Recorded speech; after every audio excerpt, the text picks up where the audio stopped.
Good morning, everyone. Tim Nyland here. Today is Wednesday, February 24th, and this is our weekly strategy call for Zacks Professional Services. Each week we focus in on what's moving the market. If you have a topic you'd like me to explore in a future video, please leave a comment below. You can also check out previous calls on our channel, and you'll find many more videos on investing and making the most of Zacks Pro platforms. And don't forget to hit the subscribe button below to make sure you never miss any of our future calls.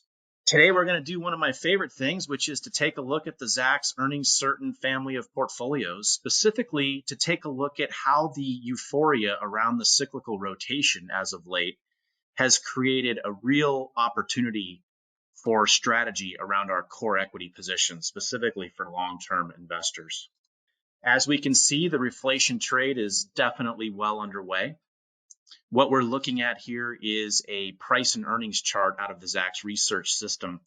And specifically, the point in time I have here circled in red is the price action since the COVID vaccine was approved back in November. And what I want everyone to see is that as of late, we actually have forecast estimates now for FY1, FY2, FY3 that are actually backing some of this euphoria that's driving the price.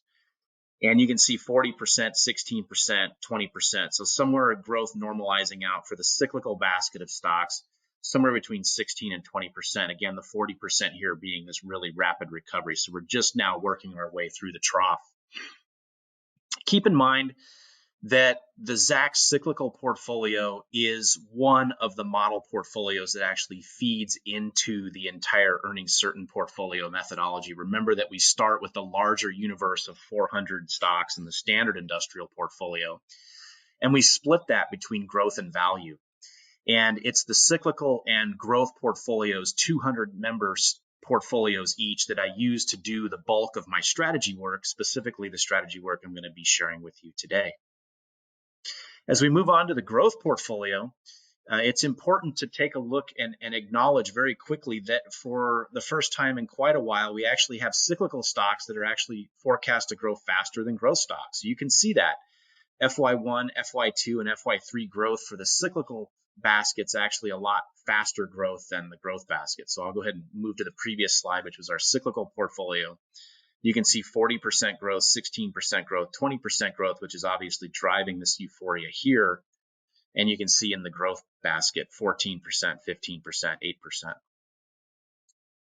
Okay. The last time we saw the reflation trade itself was back in 2016. And it's really, really important to note that that particular reflation trade was obviously driven on FY1 and FY2 earnings. And keep in mind that no one was forecasting a downturn necessarily for 2019. Remember, COVID didn't hit till 2020. So keep in mind here that when the good times are on the cusp of ending, the valuations for the cyclical basket of stocks tend to reverse very, very rapidly. And you can see that PE multiple contraction here in 2018 as the buy side started to get a whiff that things were going to slow down for the cyclical basket. The PE multiples contracted very, very quickly. And this is a theme that we're going to want to pay particular attention to here. It's important to also note that the growth basket of securities underperformed the last time we saw the reflation trade in 2016. And this is very, very common. Okay. And you can see here the price action on growth relative to the earnings. Normally, growth stocks trade on forecast earnings 1 to 2 years forward. And you can see that trajectory here. Okay, obviously a lot more stable trajectory in your growth names than your cyclical names. And this is where we run into trouble trying to time cyclical recoveries. And that is why the PE multiples tend to react so quickly in terms of expansion and collapse or contraction when we do get this sense that earnings are going to roll over. It happens quickly and we got to pay attention. Okay. So during the reflation trade of 2016, one thing that we also want to acknowledge is that the S&P outperformed the NASDAQ 100. Okay, and that doesn't happen very often, but again, it does during these reflation times. So this cyclical rotation may set us up for a repeat in 2016. The strategic tilts are more important now than ever. So we've got our strategic macro tilts, and then we have our strategic tactical tilts. And these are the tactical tilts that I've been advising everyone to pay attention to, your exposure to energy, your exposure to banks. These are tilts that you want to make very tactfully. We talked about this last fall. Pay attention to where you're at in the economic cycle, because you're not going to want to leave those tilts on forever, not like you do in core. So an ECP 75 stock portfolio with a 30% tilt also underperformed in 2016, and it's also underperforming in 2021 to date. And you can see that phenomenon here. This is very, very common. So you can see the earnings certain portfolio, 75 stock portfolio with a 30% tilt, outperformed the S&P 500 in every single year since 2007, with the exception of 2016. And we're headed into one of those years where a cyclical rotation may end up playing out as well. And you can see the same thing with the ECP Admiral 30 with a 20% tilt. It also underperformed the S&P 500 in 2016, and we're heading down that similar path 2021 to date. So again, this is where getting exposure to those energy names, those bank names, and some more of those cyclical names, including select industrial names, would be important. You can do that through individual stocks. You can do it through ETFs. I obviously recommend watching the Zacks rank for individual stocks, and as well as if you're using ETFs, pay attention to our forecast for asset class returns we publish monthly, as well as the ETF ranks that we publish as well. Okay. So when we take a look at cyclical valuations overall, they do appear to be reasonable given where we're at with the growth. In other words, forecast FY1, FY2, FY3 growth for earnings, as well as interest rates. I'm not going to get into the interest rate discussion today, but these multiples, these elevated levels that we're seeing in both the SP5 and the cyclical basket are warranted given how low interest rates and level of equity risk premium is at this point. So what we're looking at here is from the Zacks Research System, literally a side-by-side comparison of a PE forward multiple for the Zacks cyclical portfolio and the S&P 500. And what I want everyone to see is that we have basically maintained this trajectory relative to the S&P 500, and the level of PE is basically the same as it's been since 2015. In other words, the distance between the blue line and the red line. If anything, we've gotten actually a little bit cheaper than the broader S&P 500. And you can specifically see that here when we divide the two series. So that the second panel down here is where we actually take the cyclical portfolio and divide it into the S&P 500. And you can see that right now we're actually trading at a 13% discount. And I've circled that 0.87 down here. So if you obviously subtract that from 1, you'd get a 13% discount. And you can see that the median is actually a 6% discount.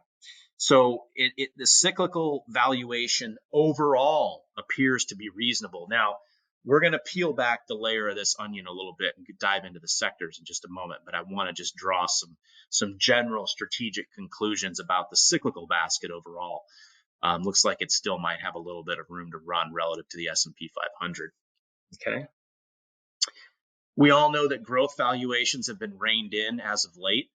The growth valuation started tapering back in September, and it really hasn't let up even through Tuesday of this particular week.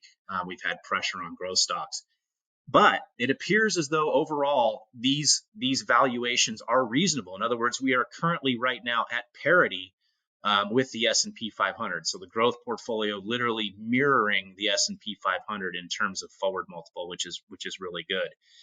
And interestingly enough, if we take a look at this relative to a 20-year history, in other words, just divide the Zacks growth portfolio divided by the S&P 500 on a PE forward multiple basis, you'll see that we're actually trading at 1.02, which is a 2% premium.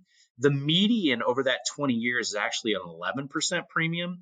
So again, growth valuations overall appear to be reasonable. Okay.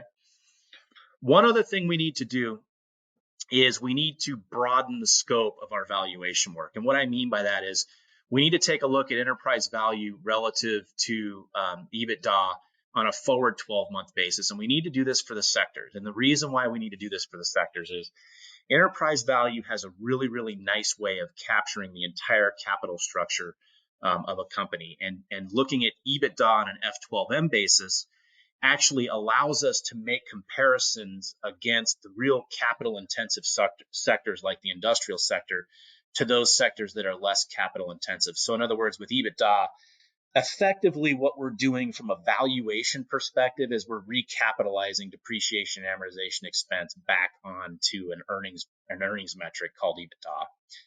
And obviously, taking enterprise value divided by that number is going to create an equal playing field for us, if you will. So the point of this exercise is that we must understand and look at all the parts of the ratio to make sense. And you'll see why this is important here in just a minute. So what I'm doing right here is I've created an interactive chart in the Zacks Research System using all of the underlying composites of the S&P 500 at the sector level. So these are all market-weighted composite proxies. And you'll see that some of these end at 12/31 and others go out to the first quarter. And this is merely the result of reporting. We have composite algorithm rules that require 90% of companies membered in a composite to report or have data before we actually calculate. So just don't pay attention to the actual, where the line is actually ending. These will all come through to first quarter at some point. The important point is the overall trend. And the one sector that sticks out that we really need to pay attention to is what's going on in the industrial sector. So that's the SP5, I for industrial, M for market weight. And you can see that it's just at extremely elevated enterprise value to F12M EBITDA levels relative to all of the other sectors that are much more, closely clustered together. So the idea is we need to split the EV to EBITDA calculation into its components and take a look at what's actually driving EV. And this ratio, why is this ratio elevated so quickly? So on the EV side, which is obviously in the numerator, we need to determine whether it's driven by a market cap increase. So in other words, price appreciation, or if we've had, a significant ramp up in debt or otherwise preferred equity. And you can see that for this particular sector, the industrial sector, and we're looking at the summary standardized financial statements in the Zacks Research System for the S&P 500 industrial composite, market weighted. We're really one of the only software systems out there that's going to give you a complete income statement, balance sheet, cash flow analysis for the S&P sectors. You're not going to get this data anywhere, not even from S&P. And again, this is based off of the ETF proxies. And you can see that current debt here, virtually the same. In other words, if anything, it's actually been reduced. And you can see long-term debt, same thing. And I'm looking here literally since Q1 of 2019, and I'm looking at quarter-to-quarter change numbers that are, for the most part, mostly red. So a stable capital structure in terms of our debt. And I don't have any data again here for the fourth quarter of 2020, just because of those reporting clipping rules that I discussed. But if you just do a quick visual of total liabilities relative to total current liabilities, obviously, if you were to subtract that, you'd find that, long-term debt's going to be realistically right in line here. And so the idea is this hasn't been driven by debt. And the idea is now we need to shift our attention to the common denominator here, which is the EBITDA F12M. And the idea is, has EBITDA dropped? In other words, once we drop EBITDA, that's obviously going to result in a spike to the EV to EBITDA ratio. And as a matter of fact, we can see how the industrial sector itself really took a bath during the COVID crisis. Here in Q1, we actually have a non-meaningful number for year-over-year percent change because we just collapsed. We actually went negative EBITDA. And then year-over-year percent change of negative 72, 28%, negative 60%. So that's obviously going to drive our EV to EBITDA number up. Keep in mind, we're looking at an F12M ratio. This is going to be actuals, okay? So we're not looking at forecast data here. I just want everybody to pay attention to that.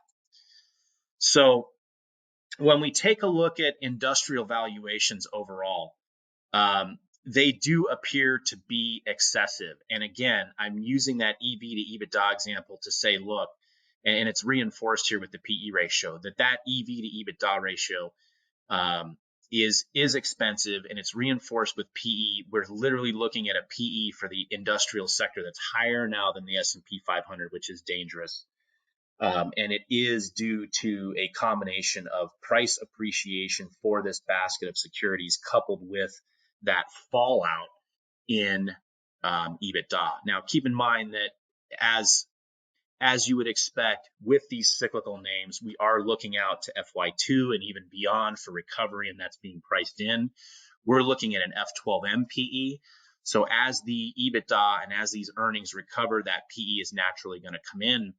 But the point of this chart is I want you to see how we're trading at a premium on a PE basis relative to the market. So we're currently trading at a 9% premium. The median is only a 1% premium. Okay, so we're sitting here at levels that are elevated. And even more so, I want everyone to pay attention to how quickly the sentiment can change in the industrial space, in the energy space, in the financial space. Any cyclical sector, you've got to be careful. Okay, we have seen this before.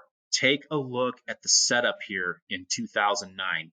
It's literally a mirror image of what's going on right now. And you can see how the PE multiples collapsed the second the buy side catches a whiff of any sort of macroeconomic headline risk reemerging. The same exact thing can happen here, and we need to be prepared for it. Okay, we're dealing with high valuations, elevated levels of PE, just like we're dealing with it here back in 2009. We all remember this. We all remember all the phases of quantitative easing, and we also remember all the volatility and the rapid collapse of the industrial sector during this period of time. Okay, let's not forget that. The chart is exactly the same, and you can see it here on the screen. This is a great opportunity for long-term investors to now, if you haven't taken on the earnings certain portfolio strategy, to really look at your core portfolio and make some really hard decisions. The earnings certain 75 stock core portfolio is literally trading at 20-year low valuations. So stated a little bit differently, it's really never been cheaper to deploy the ECP core 75 strategy over the past 20 years. And the reason we can discuss this is what you're seeing on the screen right here, which is that earnings certain portfolio PE F12M relative to the S&P 500. So how much you're paying for each dollar's worth of earnings is basically on a relative basis. So we're stripping out the effects of interest rates. We're stripping out equity risk premium. That's what you're doing when you're making it relative to the market. And you can see that we're currently trading at a 3% premium. The low is literally 1. The median is a 17% premium. I've always said that earnings certain stocks trade at a premium to the market. And that is, for the most part, a true statement. Right now, you actually have the opportunity to get into the ECP strategy where it's equal to the market. We don't see this very often. We saw it briefly in 2020, again back in 2017 off the collapse of what happened here. And oops, sorry, I just bumped the slide. Of 2016, and then obviously during the lows of the Great Recession. Okay, it's the same thing for the Admiral 30 stock core portfolio, 20-year low valuations. Never been cheaper to deploy the ECP Admiral Core 30. We are literally sitting at the lows, 0.94. Okay, current 0.94. So again, just dividing the PE F12M entire series of the ECP Admiral relative to the S&P 500 market weighted. Okay. The macro tilt strategy. This is what's going to give us exposure to that roughly 20% weight of the S&P 500 with only 6 names. Apple, Google, Microsoft, Amazon, Adobe, and Facebook. I've created an equal weighted composite and called that the Zacks Earnings Certain Tilts portfolio. When I take that basket relative to the S&P 500, you can see that over the past 9 years, we are sitting at the low point, okay?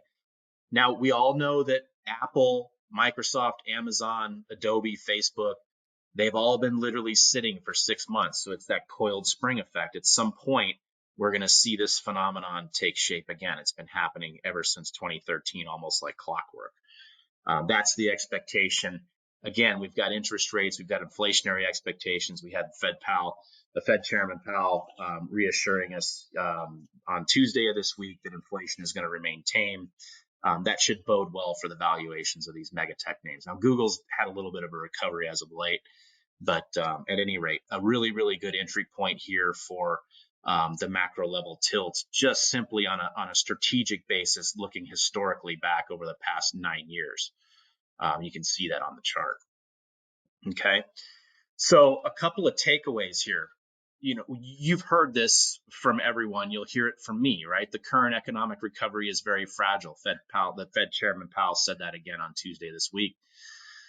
The industrial sector itself is set up in the exact same manner as the 2009 recovery. So any sense of macroeconomic headwind can quickly deflate the larger cyclical rotation. This stands for the banks. It stands for, the energy sector. I mean, you name it. We get at macroeconomic headline risk. Look out. We can see how quickly those PE multiples can reverse course for that cyclical recovery. Make sure that you know the balance sheet constructs and the capital structure of the sectors and the companies that you're exposed to. If you need help, email us, call us. We have CFA charter holders in our account management staff that can help you do the financial analysis. If you want to talk to me, shoot me an email. We can certainly go over this with you. It's very easy to do with the Zacks Research System and advisor tools as well. Keep in mind, I discussed this in the fall as well when we took a look at travel and leisure stocks. Many companies do not have the same capital structure they had prior to COVID, right? A lot of companies taking on debt. A lot of companies have got cash flow impairments. You guys really need to take a look at this stuff before just blindly diving into individual equities. The Earnings Certain family of equity model portfolios is a long-term investment discipline. Long-term, okay? We're going to have years where it's going to be a little bit tough. 2021 could be setting up for one of those years. It's just going to depend upon what happens with inflationary expectations. That has given way to the Earnings Certain portfolio strategy being at its cheapest levels relative to the S&P 500 over the last 20 years. So now is the time to begin preparing your core equity portfolio for the next economic headwind, black swan event, or recessionary event, right? Do it while it's cheap. It's just like buying protection. You always want to buy protection when it's cheap. The same thing now. Now's the time to consider your core equity portfolio. Are you positioned for the next economic headwind? Are you positioned for the next black swan event? Are you positioned for some unexpected recessionary event?